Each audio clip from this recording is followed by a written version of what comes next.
por estar acá. Muchas gracias por estar en el seminario que estamos presentando con Daniel Heyman, un paper reciente que lo estamos presentando por primera vez, así que seguro hay un montón de cosas que nos vamos a beneficiar de sus comentarios. Así que, bueno. Arranco, bueno, contándoles el título, Talk to Fed, a Big Dive into FOMC Transcripts. Lo que nosotros hacemos es responder al contexto, ¿no?, en el cual estamos encarando el problema. El primero es, bueno, nos interesan las dinámicas macroeconómicas. Y las dinámicas macroeconómicas tienen ciertas características que podemos resumir bajo el concepto de complejidad, pero como hace mucho tiempo venimos charlando con Daniel, la idea de que hay múltiples partes que están interaccionando, entre otras cuestiones. Hay creencias que son heterogéneas, hay comunicación entre agentes con creencias heterogéneas, y hay agentes que tienen modelos simplificados del mundo, o sea, tratan de entender el mundo, procesar información, guiar su comportamiento en función de esos modelos simplificados, y esos pueden ser objeto de estudio. Entonces, esa es una primera línea que tiene que ver con un largo interés en entender las economías y su complejidad.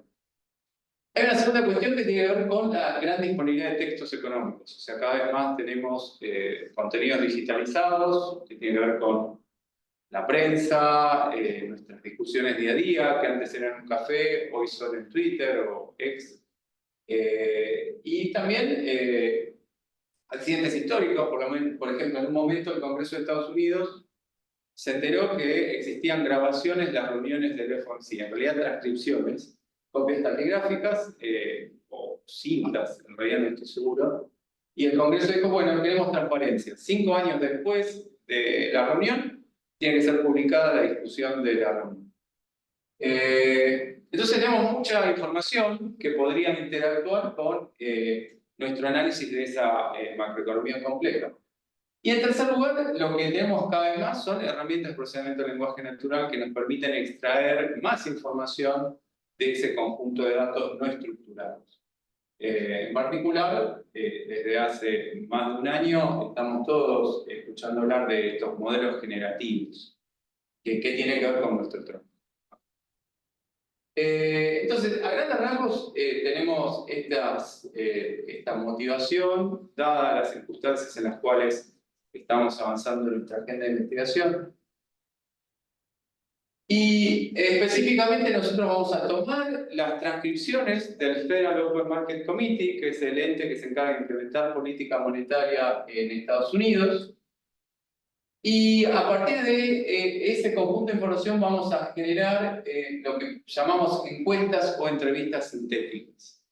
Entonces, para hacer esto, nosotros vamos a recurrir a una herramienta, una metodología que tiene 3 pasos, que uno es lo que hoy en día se llama el fine-tuning de un modelo, que es la estimación de sus parámetros, generación de texto y procesamiento de ese texto generado, y de esa forma aspiramos a poder caracterizar las percepciones y las narrativas de quienes están llevando a cabo o quienes estaban llevando a cabo política monetaria en Estados Unidos.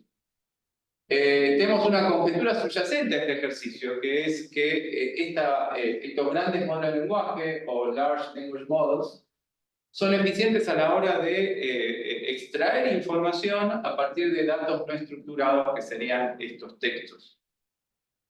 Y esto, si quieren, en algún momento vamos a tener más tiempo de hablar, pero la idea es que hay embeddings dinámicos, que son vectores que combinando información de textos que pueden empezar a ser cada vez más largos, pueden representar objetos muy detallados en vectores que tienen cientos de dimensiones. Eso es un poco lo que está detrás de estos modelos.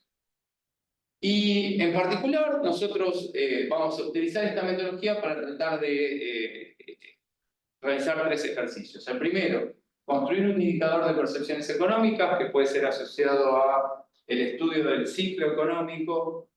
En segundo lugar, evaluar la transparencia en la comunicación del Banco Central. Y la tercera tarea que vamos a desarrollar tiene que ver con caracterizar las narrativas de política económica. Esto por ejemplo, se vincula con las ideas que empujó Robert Schiller hace unos años, diciendo las narrativas son un objeto que determina cómo representamos el mundo, cómo evaluamos los problemas de decisión, cómo guiamos nuestro comportamiento y por lo tanto son un objeto de interés. Entonces, brevemente, una primera mirada a la metodología propuesta en este trabajo. Lo que vamos a hacer es, en primer lugar, entrenar un modelo de lenguaje. Entonces uno tiene un modelo preentrenado, en este caso es un modelo provisto por Meta, la compañía de Facebook, WhatsApp e Instagram. Y ese modelo de Meta puede ser, le podemos hacer el fine-tuning, o lo que en español uno diría, bueno, es estimación de los parámetros para ajustarlos a un corpus determinado. En este caso, el fine-tuning tiene que ver con las transcripciones de la Reserva Federal. Una vez que tenemos este modelo estimado, la idea es que ese modelo va a producir texto que se asemeja al texto que, con el cual fue entrenado, que es el de una reunión particular. Entonces, teniendo este modelo entrenado, le vamos a pedir que genere texto. Entonces, por ejemplo, que complete la frase Economic conditions are, va a completar esa frase y luego vamos a procesar el texto generado.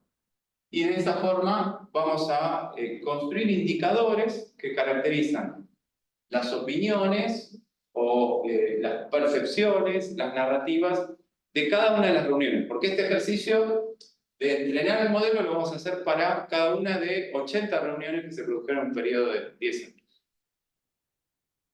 Entonces, el periodo de 10 años cubre eventos de interés como, digamos, esta apreciación en el mercado inmobiliario de Estados Unidos, seguido de la crisis financiera y la gran recesión. Entonces, un periodo de un evento macroeconómico de gran magnitud que nos interesaba caracterizar, entre otras cosas, con este tipo de herramientas. Entonces, este es un resumen del método, vamos a volver. ¿Qué es lo que encontramos? Bueno, en primer lugar, encontramos conclusiones, encontramos que el indicador de opiniones es informativo, entonces permitimos que los modelos entrenados generen texto y ese texto generado comunica información sobre el estado de la economía.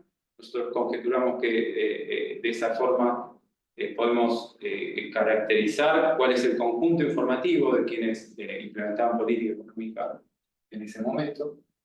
En segundo lugar, en nuestra segunda tarea concluimos que las minutas generadas por la Reserva Federal, que son publicadas 3 semanas después de cada reunión, indicando que se discutió en la reunión, transmiten un tono muy similar al que hubiera sido generado por un modelo de inteligencia artificial, entrenado usando lo que se charló en la reunión. Entonces nosotros generamos minutas sintéticas y vemos que las minutas sintéticas transmiten un tono muy similar al tono que transmiten las minutas que verdaderamente fueron utilizadas y difundidas al público. Y por último, cuando a la hora de caracterizar narrativas, obtenemos distintas caracterizaciones que juzgamos de interés, este sería un pequeño ejemplo de esto, donde estamos viendo cuáles son los objetivos de política monetaria, según lo que se charló en la reunión. Entonces, vemos que manifiestan en qué medida la respuesta tiene que ver con estabilidad de precios, crecimiento económico, empleo. Entonces, esa es la tercera tarea sobre la cual vamos a charlar. Y bueno, y con eso tenemos un primer resumen de esta presentación. Ya llegan los resultados, ahora vamos a hablar más de detalles. Entonces, digo, me olvidé decir, ¿no? Por supuesto, en cualquier momento si tiene una pregunta, interrúmpame. Tenemos datos, los datos tienen que ver con las transcripciones de cada una de las reuniones regulares de la Reserva Federal de Estados Unidos. Sí. Para entender, ¿cuál es la hipótesis de partida? Entonces, este es un paper donde en principio hay un centro que tiene que ver con la propuesta de un método, que tiene que ver con ver cómo estos modelos se desempeñan a la hora de absorber y luego brindar información sobre qué ocurrió en la reunión. Entonces, el centro, si querés, el punto de partida es una conjetura Es decir, estos modelos son útiles a la hora de filtrar información, ¿no? La información en texto es muy compleja, el método tradicional tiene que ver con diccionario de palabras, o tiene que ver con modelos de clasificación del sentimiento, y este es un enfoque distinto que se apoya sobre estos grandes modelos de lenguaje. Y habiendo propuesto este tipo de métodos, luego desarrollamos 3 tareas y vemos cómo se desempeñan esas tareas. Implementamos 3 ejercicios. El primer ejercicio, que quizás puede ser visto como útil a la hora de interpretar los 2 que vienen después, es un ejercicio donde el modelo genera indicadores de percepciones económicas, indicadores del sentimiento de la economía, y nosotros verificamos que esos indicadores son informativos sobre el estado de la economía. O sea, nos ayuda en el ejercicio de pronóstico, por ejemplo, pronosticar condiciones económicas, financieras, pronosticar revisiones en los pronósticos de crecimiento. Entonces, este primer ejercicio sugiere, si queréis, es al mismo tiempo un test del método, porque el método se desempeña adecuadamente a la hora de extraer información, eso es lo que sugiere. Y luego son tareas, si queréis, que dejando atrás este intento por obtener información sobre el ciclo económico, acá hacemos un test sobre transparencia en la comunicación del Banco Central, en cierta medida apoyado sobre el primer ejercicio, que nos dijo, pudiste extraer información sobre qué es lo que piensan que pasa con la economía. Y hay un tercer ejercicio o tarea desempeñada por el método que tiene que ver con caracterizar narrativas. Cómo, según nos dice el modelo, y según el modelo, el modelo estaría resumiendo información de la discusión, cómo en esta discusión se está reflejando, por ejemplo, los objetivos de política monetaria. Pero también le pedimos que manifieste preocupaciones, cuáles son las amenazas que en cada momento del tiempo. O sea, uno puede pensar que esto es como una encuesta en pseudo tiempo real. Entonces, es como, escuchamos todo lo que se charló, aprendemos a hablar a partir de lo que se charló en ese momento del tiempo, y luego le hacemos preguntas, por ejemplo, sobre cuáles son las preocupaciones, cuáles son los principales drivers de la economía. Incluso le preguntamos, ¿estamos en recesión? ¿No estamos en recesión? Y le preguntamos en cada periodo. Ese es el tercer ejercicio.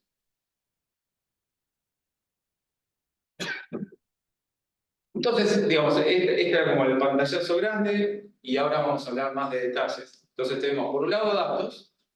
Las transcripciones son documentos que típicamente tienen alrededor de 3.000 oraciones, o sea, estas reuniones son realmente largas. Muchas veces llevan 2 días.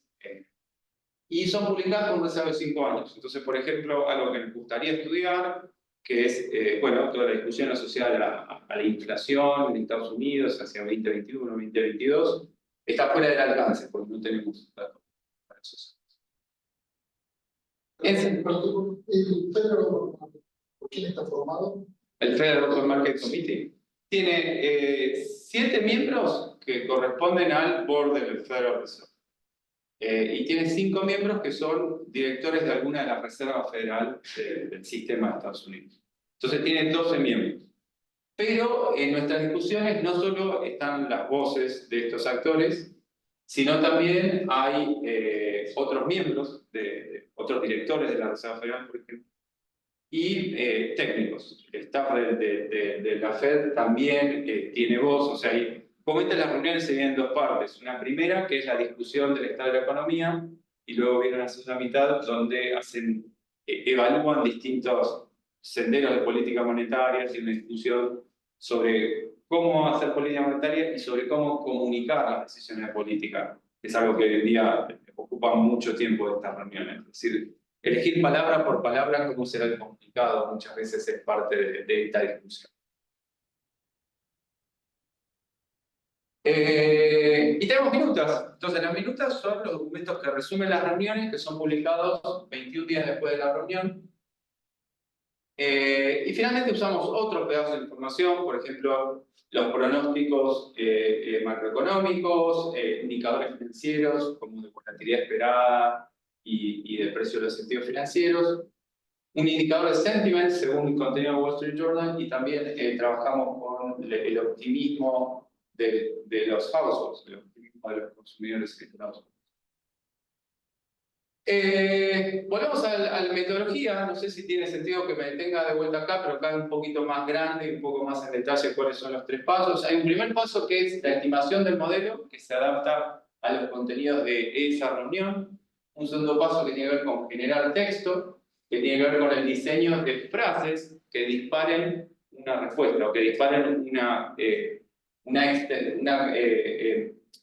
secuencia de palabras que completa la frase inicial. Entonces, la estrategia tiene que ver con proponer frases incompletas que el modelo completa. Me hace acordar a unas entrevistas que en algún momento veía seguido del periodista Charlie Rose, no sé si alguien lo conoce. Y él muchas veces en sus entrevistas decía una frase incompleta y permitía que el otro lado complete, el entrevistado complete la frase.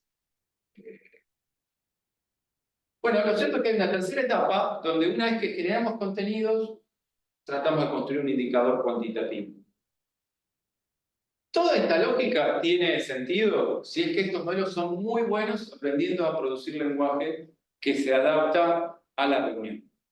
Porque alternativamente uno diría, bueno, ¿por qué necesitas tantos pasos? ¿Por qué no haces un paso solo y clasificás el texto de la reunión? Entonces, nuestra conjetura es que como el modelo es muy bueno a la hora de absorber la información, cuando interactuemos con el modelo proponiéndole temas, nos va a generar información particularmente valiosa. Y eso es una conjetura que luego uno puede verificar o por lo menos comparar cómo se desempeña esta metodología versus alguna metodología más tradicional donde uno toma el texto y lo clasifica. Una pregunta para un poco estos modelos de lenguaje. ¿El modelo preentrenado, digamos, ya tiene una cantidad de parámetros que está preseteada? Sí. Ok, y vos ahí incorporás, digamos, la información que tenés, que básicamente son vectores de palabras, vectores de oraciones. Bueno, o sea, hay distintas técnicas para entrenar estos modelos, para estimarlos. Nosotros usamos una particular que tiene que ver con reducir el costo computacional. Porque nuestro modelo, en principio, es un modelo que tiene 7.000 millones de parámetros. Y ajustar todos esos parámetros de forma conveniente sería muy caro computacionalmente. Entonces hay técnicas que hacen que esto esté al alcance de mi mano, que se llaman, que tienen que ver con reducir la dimensionalidad de un subconjunto de parámetros que son ajustados.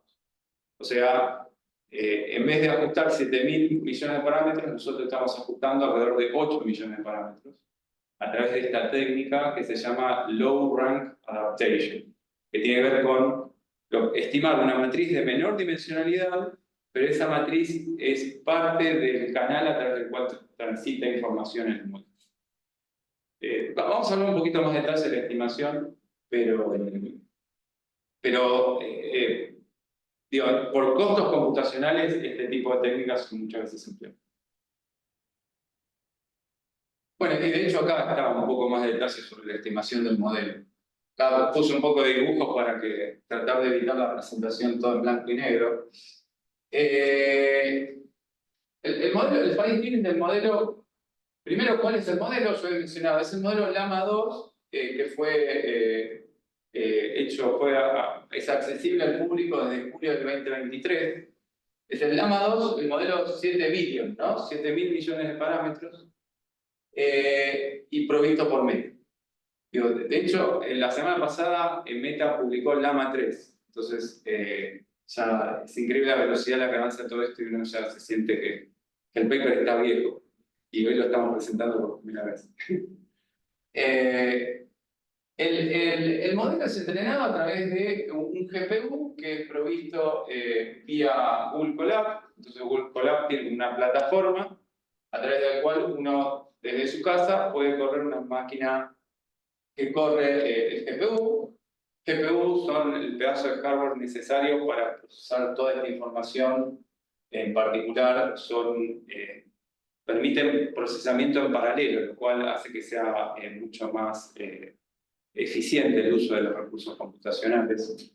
Entonces, este es un equipo que uno gratuitamente puede acceder y lo puede utilizar por un par de horas. Y si uno quiere utilizarlo más tiempo por día, ya tendría que pagar una suscripción a Google Colab.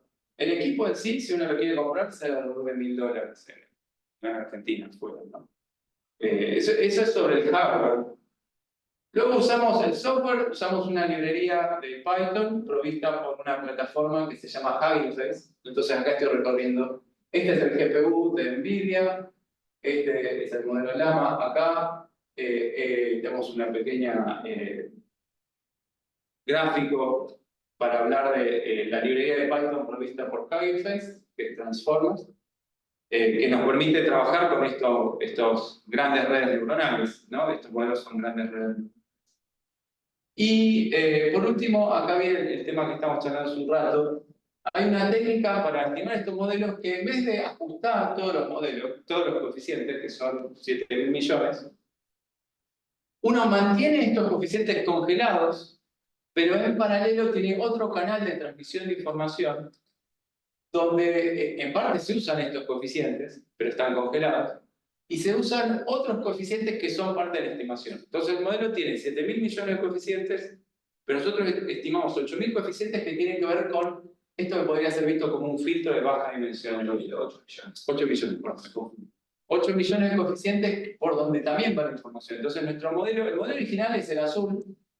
Nuestro modelo tiene el azul y se le agrega este segundo canal de transmisión de información, donde ahí sí estamos ajustando los coeficientes de esta parte angosta del modelo, que es de baja dimensionalidad. Entonces, ese es el último aspecto sobre la descripción del modelo. Nosotros lo que hacemos es, por último, un comentario sobre cómo generamos texto.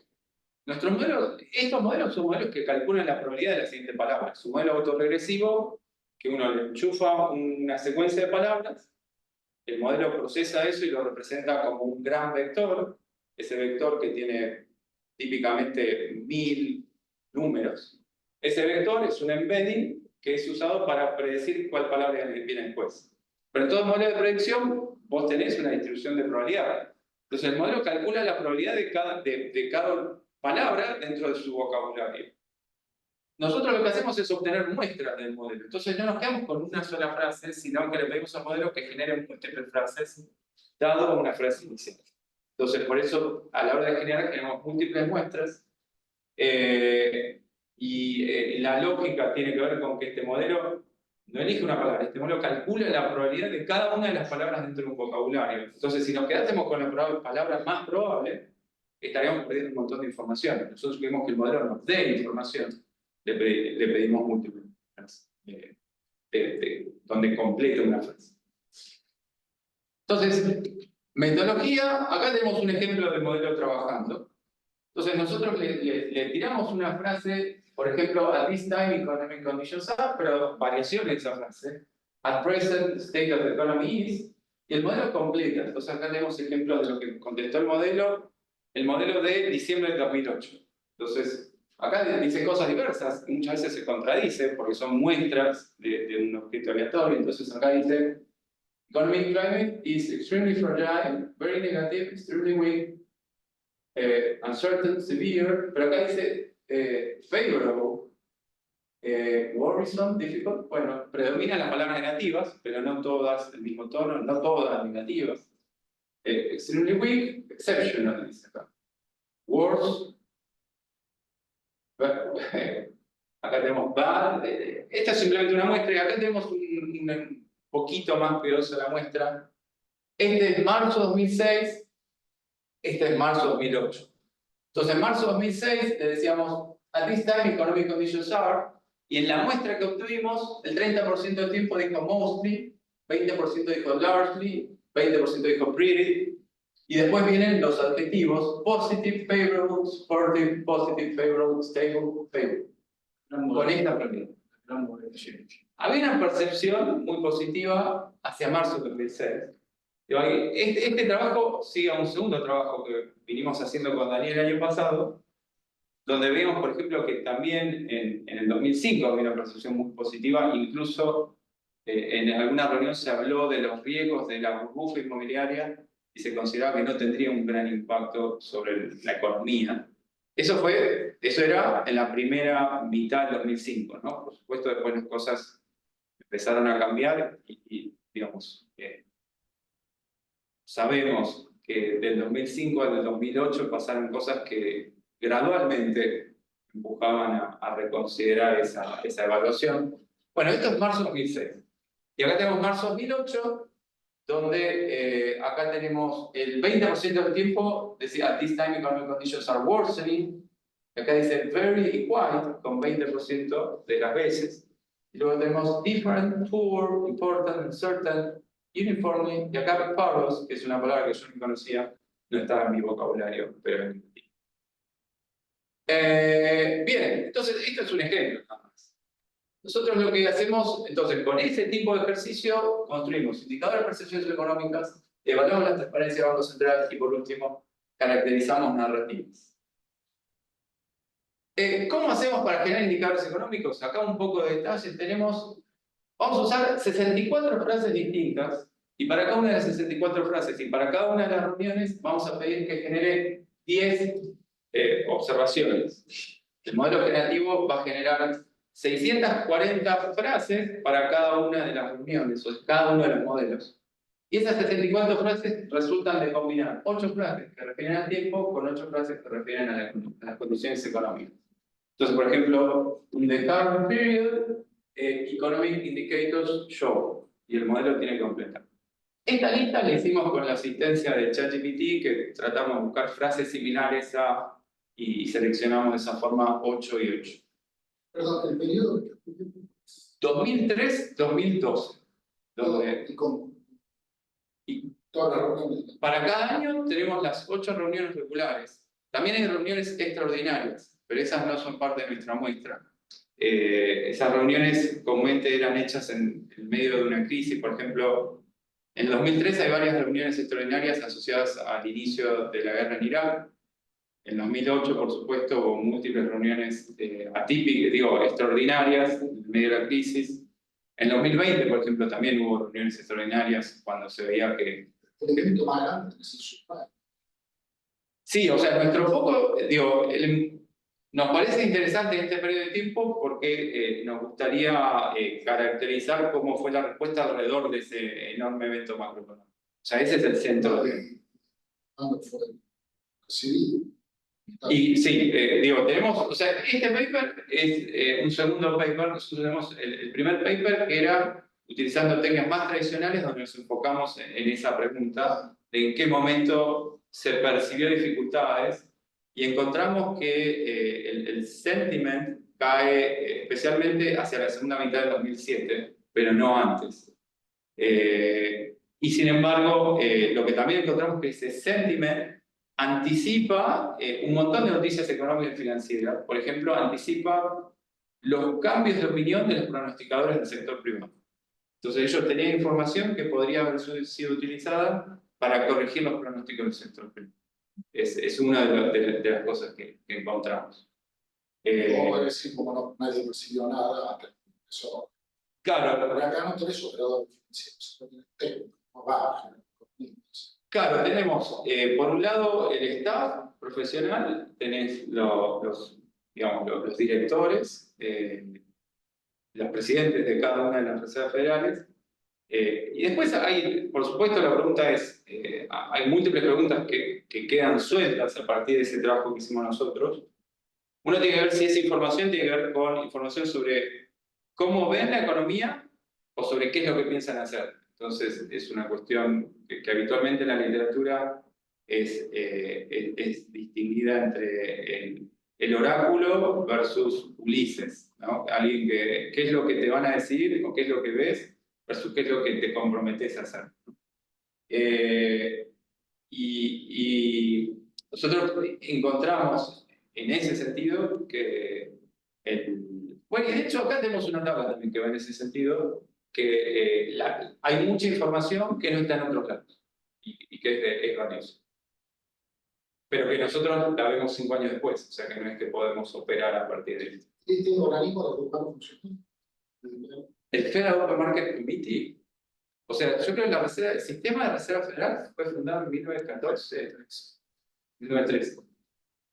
O sea, el sistema de la Reserva Federal de Estados Unidos data de 1913. No, simplemente si quiere dar minutos siempre. Están desde Yo creo que es 1960 están grabadas. Porque creo que no eran copias taquigráficas, eran cintas. Y están guardadas más o menos de 1960. Porque si no, hubiese sido una publicidad. Sí, no, sin duda. Pero bueno, en un momento van a aumentar la digitalización. Imagino que va a haber. Siempre va a haber material para. Demanda para la discusión del 30 por lo menos. Sí, ese tema siempre vamos a querer revisar. El principio de transcripción, con el caso de 5 años, después se puede analizar los textos o las notas de los y cualquier probabilidad de... Sí, eso lo vamos a estar haciendo. Vamos a estar comparando las minutas oficiales con contenidos generados por estos modelos entrenados en minutos. Entonces, acá tenemos el indicador, no lo tenemos muy etiquetado, pero este es el indicador. Cada punto corresponde a una reunión. Son 80 reuniones. Para tener una idea un poco del periodo de tiempo, esto es agosto del año 2007. Este periodo estos valores negativos pueden ser vinculados al inicio de la guerra en Irak. Hay alguna caída, por ejemplo, este puede ser asociado al huracán Katrina. Y los periodos más bajos, los valores más bajos se dan hacia finales de 2008, principios de 2009, en línea con las percepciones del momento más profundo de la crisis.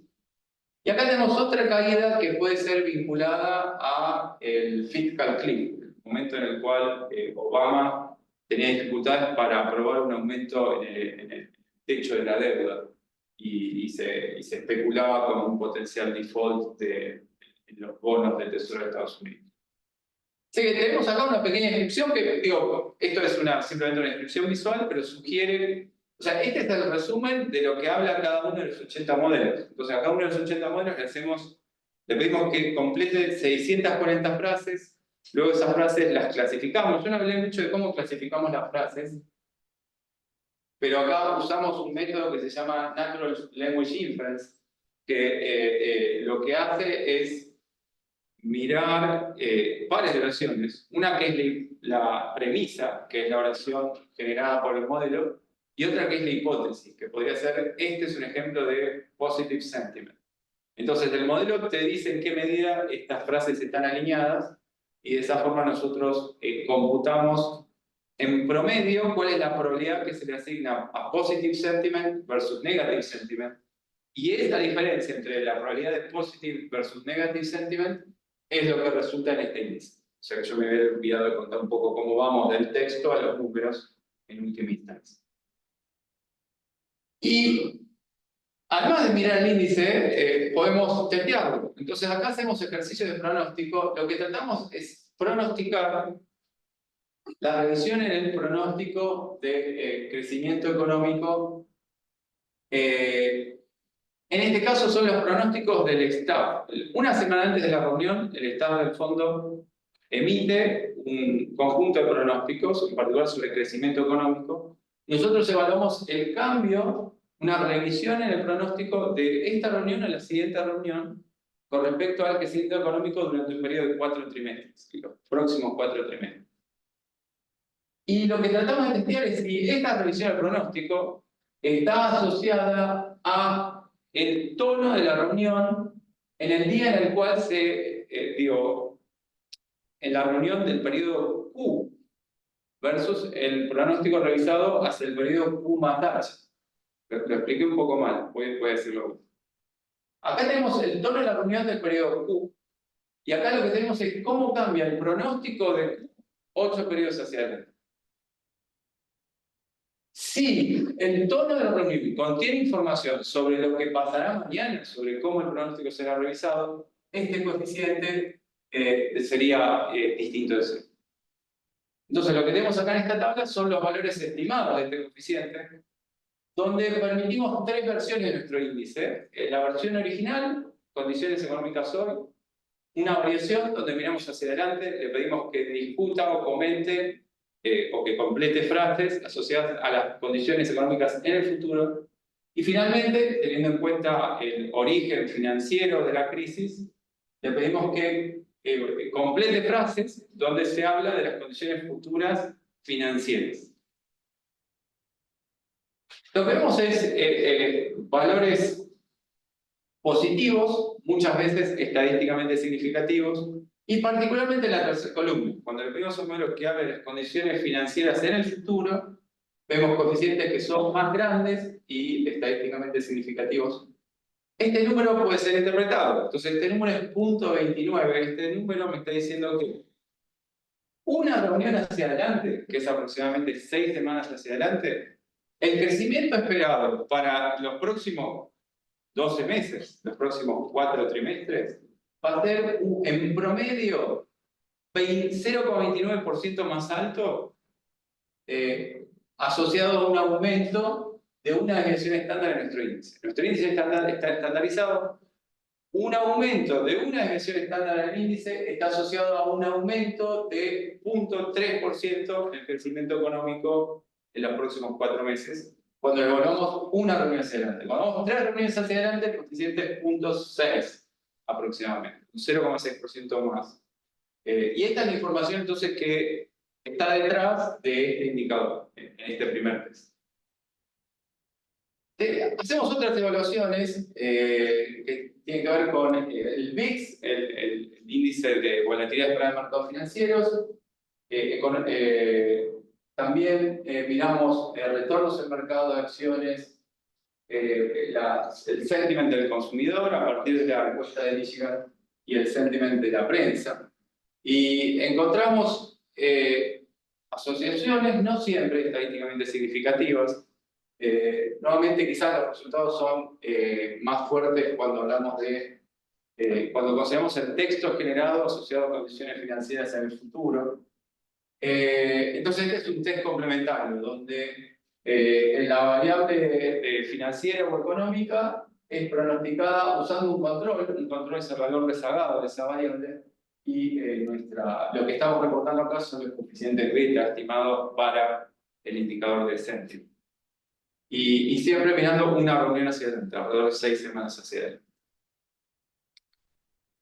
Entonces, ese es el primer conjunto de resultados, que está asociado a algo que ya venimos trabajando con Daniel, utilizando métodos más tradicionales. Ahora, nos interesa también ver la transparencia. Quizás no hace falta que hable mucho sobre la motivación, pero la idea es quien ejerce política monetaria gana de tener una reputación, en particular una reputación por decir la verdad, cumplir las promesas o transmitir creíblemente lo que sabe. Pero sin embargo hay un conflicto de intereses, por ponerlo en un contexto particular. Pensemos en el medio de la crisis de 2008-2009, uno podría pensar que transmitir en forma muy transparente la información podría hacer que la crisis sea más severa. En particular podría ser, por ejemplo, efectos al estilo de salida del teatro, donde todo el mundo se quiere ir desesperado del teatro y en el proceso hay gente que se accidenta. Entonces nosotros lo que hacemos es comparar dos cosas. Vamos a comparar las minutas que publica 3 semanas después, que supuestamente resumen la discusión, con el texto que generan los modelos que fueron entrenados. Entonces, una posible conjetura es que las minutas van a moderar la percepción negativa del estado de la economía si estás en una crisis tan severa que te preocupa que todo el mundo salga corriendo del teatro y se muera en el camino. Entonces, y de hecho estuvimos revisando algunas minutas que tienen alguna discusión interesante. Está en marzo del 2008, Mishkin, que era una autoridad monetaria y al mismo tiempo es quizás el autor más exitoso en términos de libros de texto de economía financiera, de banca y economía. El título de su manual es... tiene varios manuales, uno de Money Banking, ¿no? Tiene un manual... me acuerdo que las veces no recuerdo. Claro, es una persona famosa porque en un documental se mostró su cambio de postura con respecto a Islandia, antes y después de la crisis de Islandia, que tenía tenía una primera presentación con un título favorable y cuando se manifiesta la crisis cambió el título de la presentación. Claro, y fue, entonces le hicieron una entrevista en vivo y tuvo que explicar sorpresivamente ese cambio. Pero bueno, en este caso, lo que decía Michi en la reunión y nosotros lo vimos fue, estamos en marzo de 2008 estamos en la peor crisis de la posguerra. Pero yo no voy a usar el término crisis. Yo en público voy a hablar de financial disturbance. Esa era la frase. Y esa es la palabra que voy a usar. No voy a usar la palabra crisis. Entonces, en esa reunión nosotros encontramos que la palabra crisis apareció 9 veces. En la minuta correspondiente a esa reunión, la palabra crisis no aparece nunca. Entonces, esa es una evidencia circunstancial que nos dice, bueno, vale la pena hacer este tipo de evaluaciones. ¿Cómo es la política de comunicación? ¿En qué medida es transparente? Entonces, nuestra estrategia es la siguiente. Tomamos una minuta, la partimos en términos de oraciones, y luego le pedimos al modelo que complete la primera mitad de cada una de las oraciones. Entonces, cada uno de los 80 modelos completa cada una de las oraciones de cada una de las reuniones. Te da la segunda mitad, que es generada en función de lo que aprendió en el proceso de entrenamiento. Y de hecho, no lo hacemos solo una vez, lo hacemos más de una vez, entonces obtenemos múltiples, lo que uno podría llamar minutas sintéticas. Podría ser visto como una forma de auditoría de la comunicación a través de herramientas de inteligencia artificial. Y entonces comparamos, luego, clasificando las oraciones según sentiment, comparamos el original versus el promedio de los sintéticos. Y este es el gráfico. Entonces, el naranja es la minuta artificial, el azul es el original. El movimiento es muy, muy cercano. Por supuesto, debemos recordar que la primera mitad es la misma. Cada oración tiene la primera mitad. Pero hay un movimiento muy cercano que sugiere que la política es transparente. De todas maneras, nosotros hacemos un test. Tratamos de ver si la diferencia entre la naranja y el azul está asociada a las condiciones económicas. Entonces, acá está el test. Tratamos de ver si esa diferencia está explicada por el nivel de crecimiento económico, la volatilidad esperada en los mercados o el sentiment manifestado en la reunión de la Reserva Federal, y no encontramos ninguna asociación, lo cual, el beta estimado es 0, lo cual sugiere que, es como que las minutas pasaron el test generado por los modelos de inteligencia artificial. Y pasamos al tercer bloque. El tercer bloque es tratar de caracterizar narrativos. Entonces volvemos a lo que mencionaba sobre Schiller. Schiller primero no provee una sola definición de narrativas, es un objeto difícil de terminar de clasificar, pero una de sus definiciones es una forma particular de una historia o de historias que sugieren los elementos importantes y su importancia o significancia a quien recibe la historia. Y volvemos un poco también a nuestra discusión anterior. Nosotros decíamos, bueno, la macroeconomía es compleja, nosotros muchas veces usamos modelos simplificados para entender la realidad. Entonces las narrativas podrían ser una forma de capturar esos modelos simplificados, o cuáles son los aspectos que están siendo percibidos con más atención versus los aspectos que no le estamos prestando atención. Entonces, ¿qué es lo que hacemos? Tratamos de caracterizar, tratamos de pedir a los modelos que nos digan cuáles son los objetivos de política monetaria, que es un tema de discusión muy tradicional, cuáles son las amenazas percibidas en cada momento del tiempo, cuáles son las fuerzas que controlan el sendero macroeconómico. También le pedimos que etiquete, que conteste a la pregunta, ¿estamos en una crisis o no? ¿Estamos en una recesión o no? Y finalmente, le pedimos que trate de medir si hay emociones alrededor de estas discusiones en política monetaria. En particular, concentramos dos emociones, miedo y tristeza. Tratamos de medir en qué medida se manifiestan esas emociones. Bueno, este es el primero. ¿Cuáles son los objetivos de política monetaria?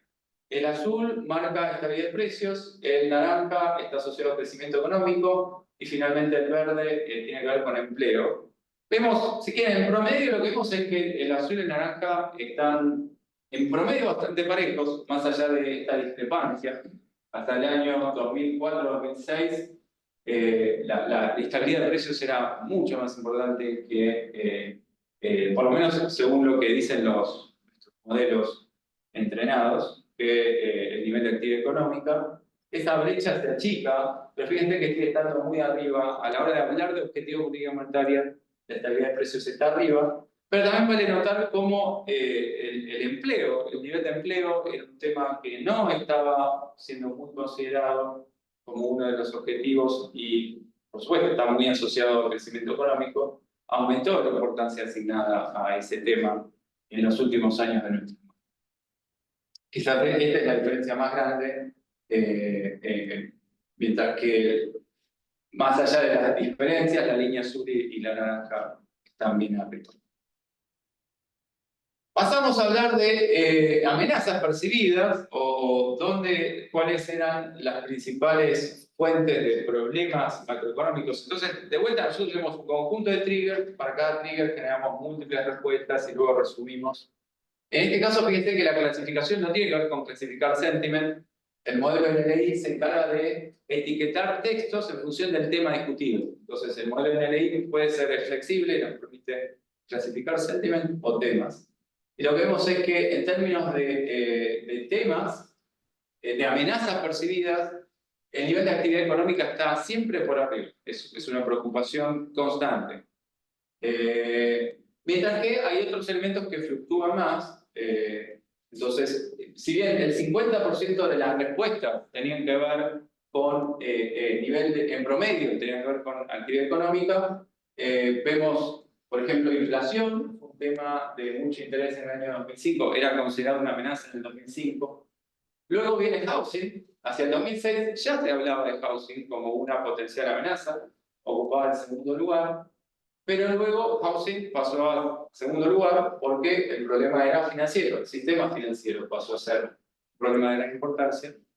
En último lugar, el déficit fiscal. El déficit fiscal no era una preocupación en los años previos y empezó a subir, y hacia el último año de nuestra muestra ocupó el segundo lugar con 30%. O sea, en promedio, 30% de las veces el déficit fiscal fue mencionado como uno de los problemas.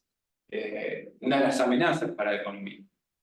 Otra consulta. Claro. Es decir, que en este caso no lo financiaron por emisión monetaria, o si no tendría que haber subido la curva verde de inflación, creo que lo financiaron con impuestos. Bueno, los bonos del tesoro digo, justo tienen que ver, por ejemplo, con lo que mencionaba Obama, que necesitaba aprobar una suba. Sí que sí. Los bonos del tesoro. Gracias, perdón. No, por supuesto. Gracias por la palabra. Estaba por eso. No entendía por qué tiene la relación con eso. Así que sí, después cualquier cosa podemos echar. Gracias. Me quedan 4 slides en realidad, ya estamos terminando. Acá los drivers. ¿Cuáles son las fuerzas que controlan el nivel de actividad económica? Y nivel de demanda agregada está muy por arriba. Acá tenemos la tabla de valores promedio. Entonces, demanda agregada es mencionada en alrededor de, es un tema de preocupación en 45% de las respuestas. Mientras que consumo, que es un componente de la demanda agregada, aparece con un 34%. La política económica aparece con 30%, pero quizás ahí vale la pena destacar que estuvo aumentando. La política económica pasó a ser un tema de importancia mayor a medida que pasó el tiempo, sobre todo en la segunda parte de la muestra. No tenía tanta importancia en la primera. Luego, digamos, podemos destacar también los mercados financieros, que ocupan el tercer lugar durante la mayoría de la muestra en la lista de drivers. Pero digo, acá no está representado consumo, pero claramente a la hora de pensar en actividad económica, la demanda agregada es el principal tema mencionado. En contraste, por ejemplo, podemos mencionar el precio del petróleo, que no tiene tanto protagonismo en este gráfico, pero sí tiene protagonismo en el siguiente gráfico. Estos son los drivers de inflación.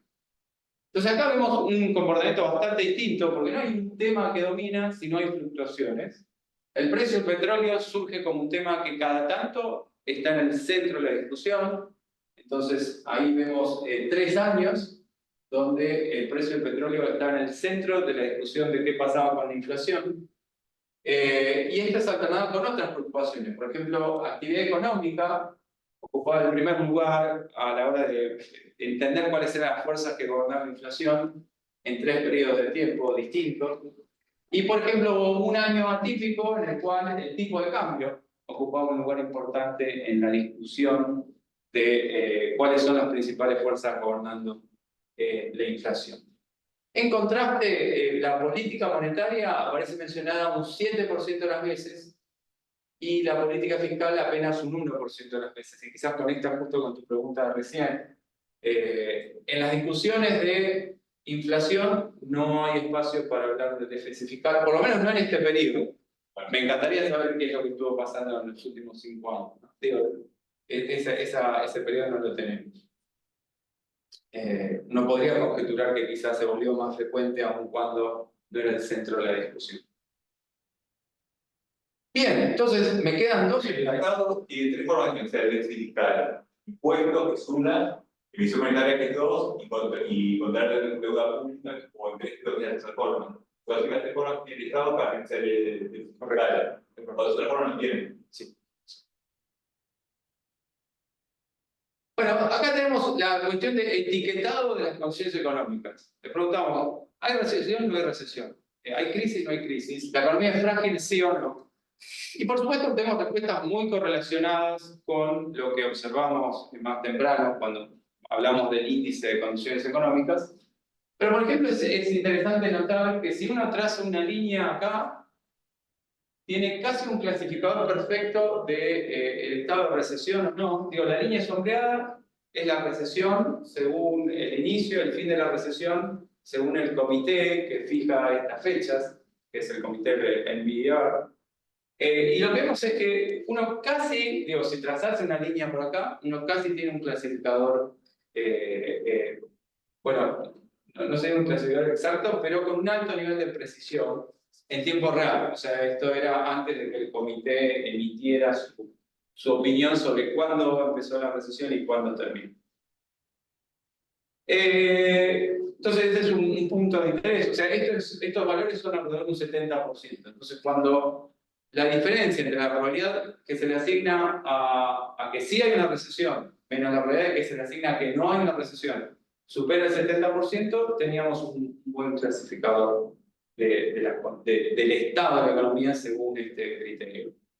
Y encontramos algunos patrones similares, en particular para crisis. Quizás acá en términos de fragilidad, más allá del ruido, porque esta es una serie que tiene mucho ruido a alta frecuencia, uno puede observar que se percibía una economía muy frágil, según las discusiones, posteriormente a la crisis. Entonces, esto es algo que confirma lo que uno podría obtener de otras fuentes, pero en las discusiones a puerta cerrada de la Federal Reserve había una percepción de fragilidad en múltiples años que siguieron a la crisis económica, de vuelta, más allá del ruido de alta frecuencia que tiene esta serie. Pero esta información obviamente no está disponible. Estás diciendo si estuviera disponible. No, o sea, esta información la tenemos si miramos más de 5 años hacia atrás. Claro. Pero si queremos ver hoy qué es lo que charlaron en la última reunión, no sabemos. Lo único que podemos ver son las minutas 21 días después. Entonces, con el paso del tiempo pudimos confirmar que a puertas cerradas efectivamente se manifestaba una percepción de fragilidad del estado económico. O sea, es un aspecto más de las narrativas, de cómo esta tarea de implementar política monetaria era acompañada por diversas comentarios sobre la economía y sobre los problemas del Banco Central. Último slide, hay emociones, de vuelta, es una serie de alta frecuencia difícil de medir, pero acá lo tenemos en promedio. Me olvidé de comentar la otra tabla que también reportaba valores promedio, pero durante la recesión, un 54, lo que encontramos es una alta manifestación de expresiones de tristeza, 36 versus 54, y luego baja a 44. o sea, se mantienen por arriba de los valores previos a la crisis, mientras que en el caso de miedo vemos que aumenta el promedio de 33 a 44, pero luego vuelve a, en este caso, a valores cercanos a 33, a 32. Entonces, encontramos que estas narrativas económicas tienen una carga emocional en la forma de estas dos categorías que estamos evaluando, tristeza y miedo, y en particular que con posterioridad a la crisis, las manifestaciones de tristeza se mantienen por arriba de los niveles previos a la crisis, mientras que en el caso de miedo se volvió a los niveles previos a la crisis, que en cierta medida contrasta con lo que hemos hablado de fragilidad. O sea, había una percepción de fragilidad, pero no se manifestaba miedo. Entonces, finalmente, concluyendo, estamos proponiendo un nuevo método que resulta en entrenar modelos de lenguaje, generar texto y clasificarlo.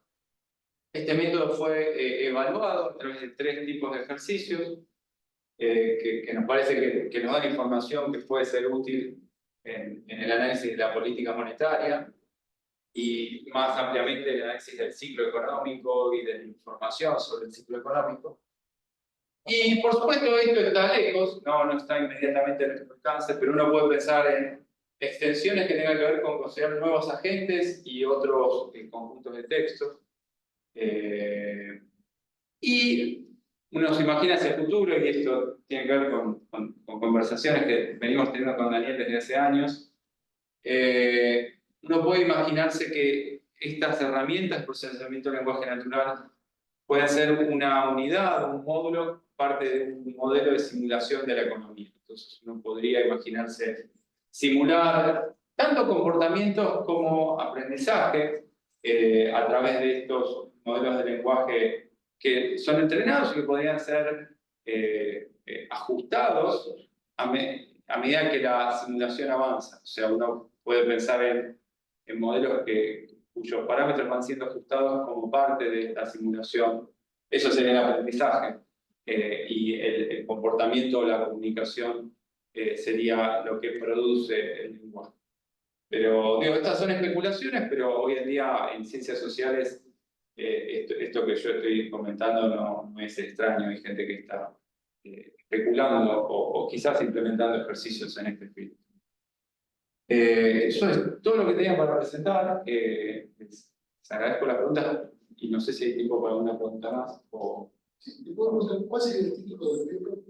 Entonces, le pusimos primero una frase corta, Talk to Fed, a big dive into FOMC transfer. Porque obviamente no puedo contar nada de análisis que hicieron, pero desde el punto de vista de, siempre yo le digo a los alumnos, escriben una tesis y hacen la introducción, les digo, bueno, pero si vos salieras con una chica y seguís investigando, ¿qué le diríamos?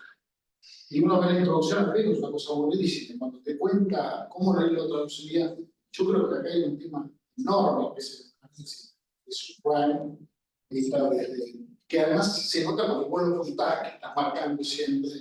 Y ahí, me parece, no sé, para este libro, para otro paper, la crisis subprime, no será la crisis del 30, pero la segunda crisis más importante que se llama subprime.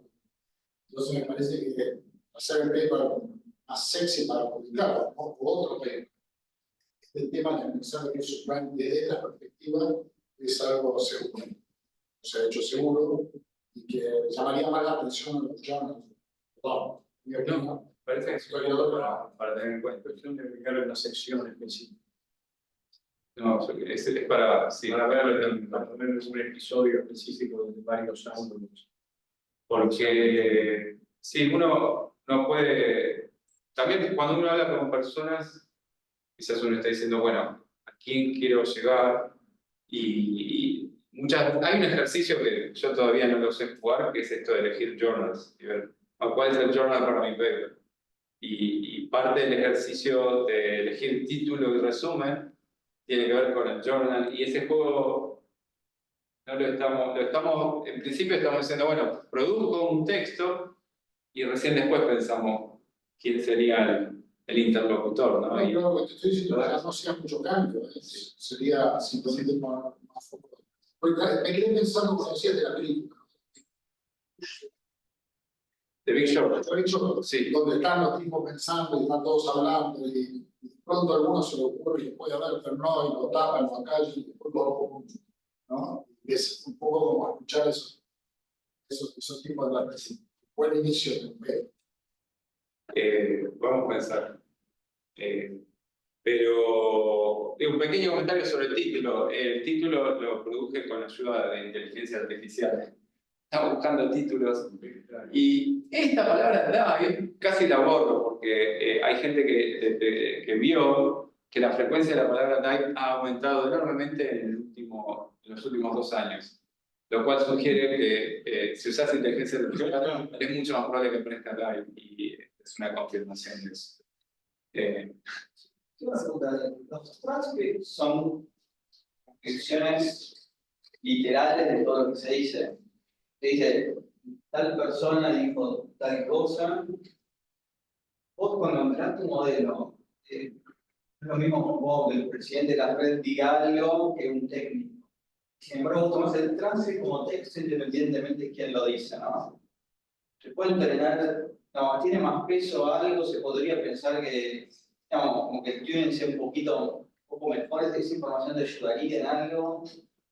No, claramente sí, son cosas que nos gustarían avanzar en ese sentido. Eso también vale para el paper que escribimos antes, que nos gustaría... Este es un comité, no es una persona que habla.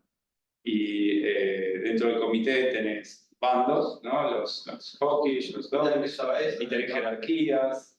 Tenés alguien que representa capaz una región que la visión es diferente a... Sí, y o sea, para este paper es un poco más difícil hacer eso, porque fíjate que yo lo que estoy haciendo es estoy entrenando 80 modelos y tendría que volver a entrenar 80 modelos.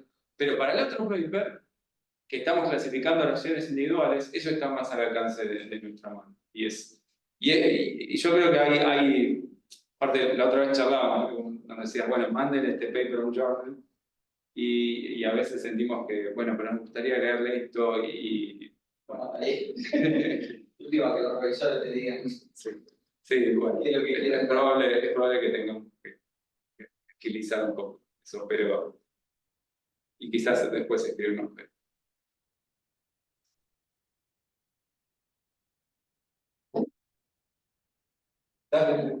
No, quiero preguntar si los resultados de este trabajo pueden sacar algunas implicancias para el diseño de políticas. Por ejemplo, de política monetaria o de la forma en que los gobiernos transmiten la información sobre. Sí, no sé vos, Daniel, sí. Yo no estuve pensando en recomendaciones a partir de esto, pero podría ser parte de algunas cosas que podamos tratar. Gracias.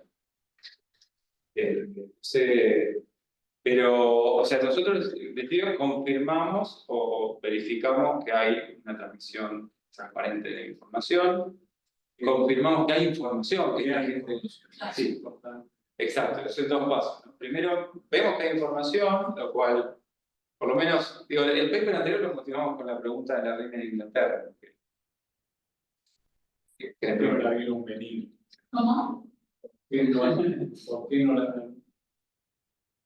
la crisis, la reina de Inglaterra de aquella época reunió a los economistas de la Royal Society con la pregunta simple: ¿por qué no vieron venir esto? En la opinión, claro, ¿Pero viene un qué? no me acuerdo bien cómo era el... Porque no había pedido la crisis, no anticiparon. ¿Por qué no anticiparon la crisis? Sí. Y en parte, si querés, es una motivación detrás de nuestro. Nosotros tratamos de caracterizar en qué medida la vieron, o cuándo, con qué intensidad. Entonces, un poco lo que decía que hacia mediados del 2007 vos ves que realmente cambió el sentimiento. Yo me acuerdo de mediados del 2007 yo no me había enterado de nada. Yo seguía. También podría ser un argumento para ir antes los transcripts o incluso las minutas, no esperar 21 días, ¿no? Si uno quiere información completa. Bueno, lo que también es verdad que le están redactando a lo largo de esos 21 días. Entonces hay un proceso, antes de ese proceso llevaba 6 semanas, porque publicaban las minutas de la reunión que pasó cuando había una nueva reunión. Y lo acortaron en hace 20 años aproximadamente. Y van en ese sentido, de ir más rápido.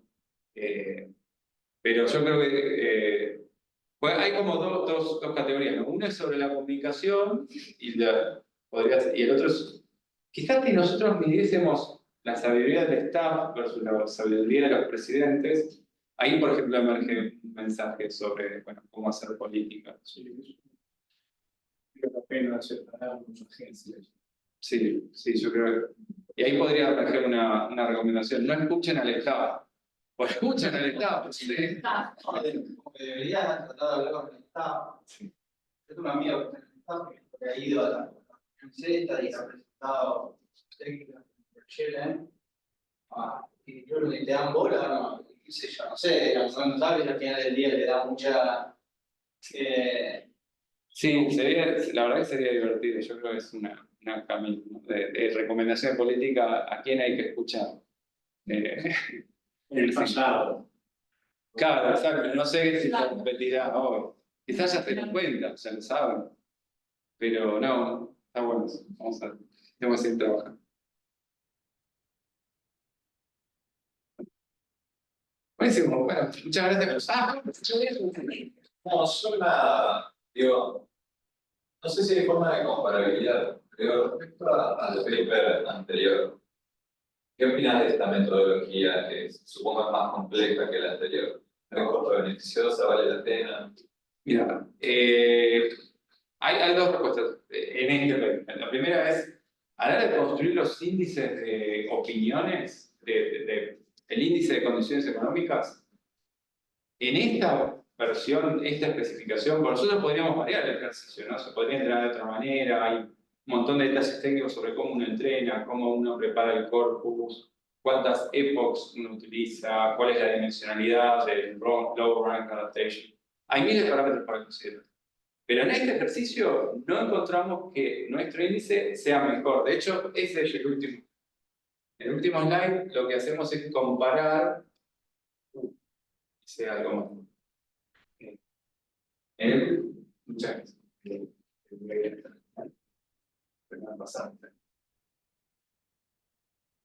Esto es lo que obtenemos con el paper anterior, la metodología más tradicional, y esto es lo que obtuvimos, por ejemplo, mirando condiciones financieras hacia arriba.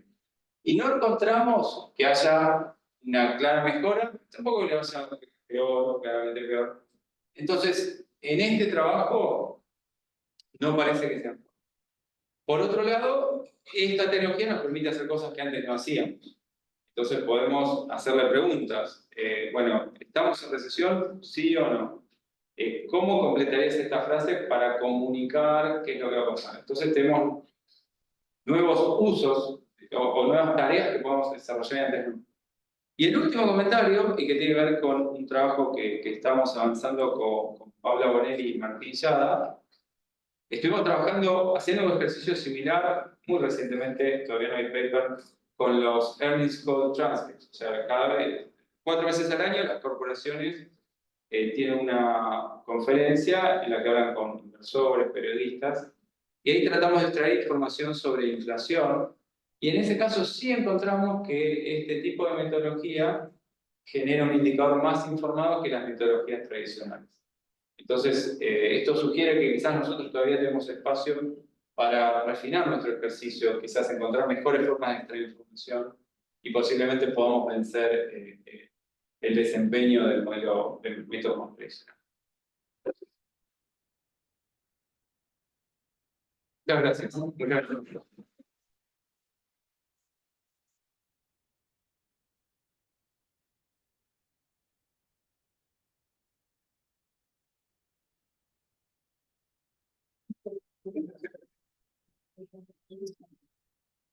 Bueno, muchas gracias.